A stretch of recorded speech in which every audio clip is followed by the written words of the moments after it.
IMF 용어를 들어보셨습니까?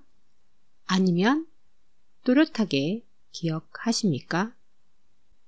이 단어는 어떤 사람에게는 고통으로, 극소수의 누군가에게는 대박이었지요. 만약 또다시 IMF가 당신에게 찾아온다면 여러분은 어떻게 하시겠습니까? 운명이려니 하고 어쩔 수 없이 받아들여야 할까요?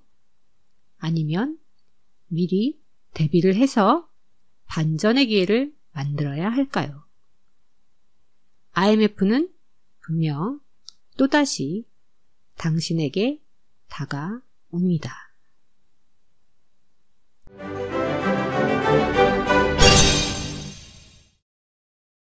안녕하세요. 그레이스TV의 이시온입니다. IMF란 불행한 기억을 가지고 있는 우리에게는 경기 침체라는 말만 들어도 몸이 으스스합니다. 그런데 요즘 세계 곳곳에서 경기 불황을 넘어 대공황에 대한 우려가 갈수록 커지고 있습니다. 정확히 말하자면 숨겨졌던, 아니 솔직히 알고도 모른 척했던 버블 경제의 후유증이 전 세계에 걸쳐 점점 드러나고 있습니다. 이러한 움직임과 대재앙을 미리 경고하고자 하는 작가가 있습니다. 투자 및 경영 컨설턴트인 해리 덴트는 열렬한 주기론자이자 투자 전망 전략가로 유명한 사람입니다. 그는 세상의 모든 흐름은 일정한 주기가 있고 경제 현상도 그러한 주기적인 흐름을 벗어나지 못한다고 주장합니다. 그리고 불행하게도 지난 몇 년간이 대공황의 전조현상이 노골적으로 드러나는 해라고 말합니다.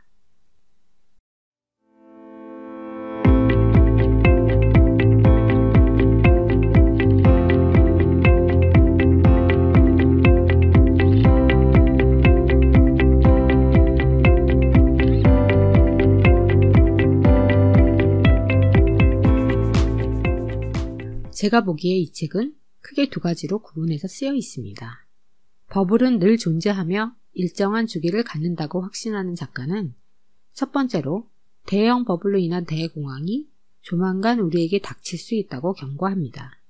두 번째로 대공황이 온다면 가장 현명한 대처 방법과 투자 전략이 무엇인가에 대해 초점을 맞춥니다. 그가 전제로 내세운 버블의 존재 유무와 대형 버블은 결국 터질 수밖에 없다는 부분에 대해 먼저 살펴보겠습니다. 그는 지난 100년간의 통계적인 수치와 그래프를 통해서 금융, 부동산 등 특정 국가와 사업군의 버블들과 대공황이라는 대형 버블의 존재를 주장합니다. 저뿐만 아니라 여러분들도 굳이 책에 소개된 그래프와 통계치를 보지 않더라도 버블과 대공황의 존재에 대해서 부정을 하지는 않을 것입니다. 그가 특히 경고하는 부분은 우리 스스로가 버블을 모르거나 혹은 별거 아니라고 애써 무시하는 현상입니다. 정부와 중앙은행 등 경제정책 당국과 일반 시민들 모두 버블이 터지는 상황을 두려워해서 문제 해결보다는 버블 존재 자체를 무시했거나 해결을 뒤로 계속 미뤄왔기 때문에 버블은 계속 커졌다고 합니다. 그래서 막상 버블이 터지면 무시한 만큼 제대로 모른 채 그만큼의 대가를 치른다는 것입니다. 여러 가지 모순과 불균형을 쌓아오는 버블이 붕괴될 때에는 결코 막을 수는 없지만 버블 자체의 주기론적 특성 때문에 예측은 가능하다고 합니다. 만약 예측이 가능하다면 공황이라는 버블은 똑똑한 투자가와 기업인들에게 도리어 엄청난 기회를 줍니다. 대공황 때에는 일반 시민들조차 기회를 잡아서 카네기와 록펠러처럼 부자가 되었기 때문에 공황 이후 펼쳐지는 무대를 준비를 해야 부를 누리며 살 수 있습니다. 아시잖아요. IMF 때 싸게 나온 부동산과 회사들을 거둬들인 사람들이 지금 얼마나 부를 축적했는지 우리는 잘 알고 있습니다. 그렇다면 대형 버블의 붕괴, 즉 대공황은 언제 발생할 것인가에 대해서 깊이 들어가 봅시다. 작가는 무엇보다도 세대 지출 주기를 들고 있습니다. 말을 좀 풀어볼게요. 그 세대의 전체 소비 지출의 규모와 흐름대로 경제 전반이 출렁거린다는 것이 세대 지출 주기라고 하네요. 이 세대 지출 주기라는 것은 특정 나이대의 세대가 경제 전반, 특히 경기의 큰 흐름을 만들고 버블 또한 만들면서 불행하게도 나아가 공황까지 야기시킨다고 합니다. 베이비붐 세대라는 말은 여러분도 많이 들어보셨지요? 작가는 베이비붐 세대가 어떻게 태어나고 자라고 성장하고 늙어가면서 어떠한 방식으로 사회 전반의 경제 흐름을 주도했는지를 통계치와 그래프를 들어서 설명하고 있습니다. 베이비붐 세대가 태어났을 때는 기저귀 사업이, 그들이 학교 들어갈 때는 교육 사업이, 그들이 집을 구할 때에는 부동산이, 그리고 그들이 늙었을 때는 양로원 사업이 번창하잖아요.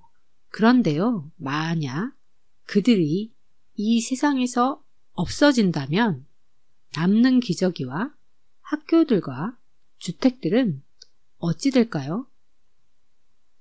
맞습니다. 그게 버블의 붕괴입니다.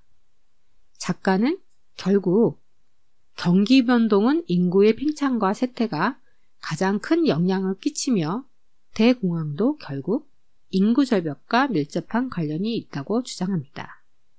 작가는 이러한 경기 변동 패턴을 일본을 예를 들면서 설명하고 있습니다. 그는 일본의 인구 성장과 절벽이 어떻게 일본의 경제 성장과 절벽으로 이어졌는지 자료로서 제시합니다. 1980년대의 엄청난 부동산 거품과 1990년대의 대폭락, 그리고 아직까지도 이어지는 노쇠한 일본 경제의 그늘을 예로 들면서 대부분의 나라들도 그러한 전철을 따라간다고 합니다. 문제는 이러한 인구 대절벽이 미국, 유럽, 그리고 신흥국까지 도미노처럼 이어진다면 그동안 숨겨왔거나 미뤄왔던 모순들이 한꺼번에 동시다발적으로 폭발한다고 합니다. 말 그대로 대공황이겠지요. 오싹하네요. 게다가 그가 제일 위험한 국가로 중국을 꼽았으니 옆에 있는 우리나라에게는 무조건 불똥이 튀겠군요.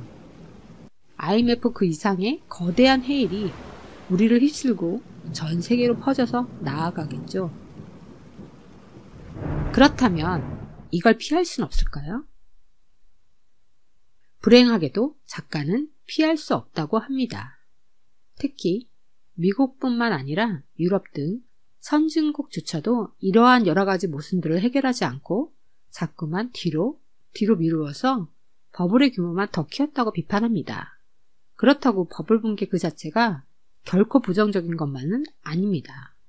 버블 붕괴는 경제에 부담이 되었던 모순의 해결과 더불어 새로운 성장 엔진들이 등장해서 인류가 혁신하고 나아가는 기반을 제공합니다. 그래요. 일단 그의 말대로 공황이 온다고 칩시다. 그렇다면 우리는 어떻게 대비해야 할까요? 특히 저 같은 서민에게 공황이 온다면 더욱더 고통스러울 텐데요. 그러면 언제 올까요? 그는 2019년도에서 2025년 정도를 주목하고 있습니다. 늦어도 2019년부터는 공황의 전조현상이 노골적으로 나타난다고 하니 우리 모두 눈에 불을 켜고 지켜봐야겠습니다. 정확한 날짜는 아니더라도 출산율 저하에 의한 인구 대절벽은 우리에게도 닥친 일이라 꼼꼼히 준비를 해야겠습니다. 그가 제시한 전략들을 소개하겠습니다. 우선 개인의 전략입니다.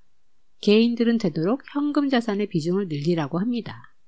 주식이나 부동산 투자보다는 국채 등 안정적인 곳에 투자하라고 합니다. 미국 채권 등 높은 등급의 장기 국채와 AAA 등급의 초우량 회사의 채권을 추천합니다. 부동산과 주식보다는 안정적인 투자를 주로 권하네요. 다음으로는 기업의 전략입니다. 역시 현금 유동성을 확보하는 전략이 중요하고요. 비용을 아끼는 긴축 정책과 더불어 시장 변화에 예의주시하라고 합니다. 왜냐하면 개인이 버블 붕괴 뒤에 이어지는 폭락에 부동산 등을 헐값에 잡아야 하는 것과 마찬가지로 기업도 싸게 매물로 나온 기업들을 M&A 할 수 있어야 한다고 합니다. 그런데 우리는 경험상 알고 있습니다. IMF를 생생하게 기억하잖아요. 세상 모든 것은 돌고 도는 주기가 있고 경제의 흐름도 마찬가지입니다. 책의 요약은 요약자인 저의 시각이 주로 반영되오니 되도록 책을 직접 읽어보시라고 권유합니다. 이 책에 대한 감상평을 이렇게 줄일게요. IMF를 다룬 영화의 대사는 이렇습니다. 절대 속지 않는다. 절대 속지 않는다.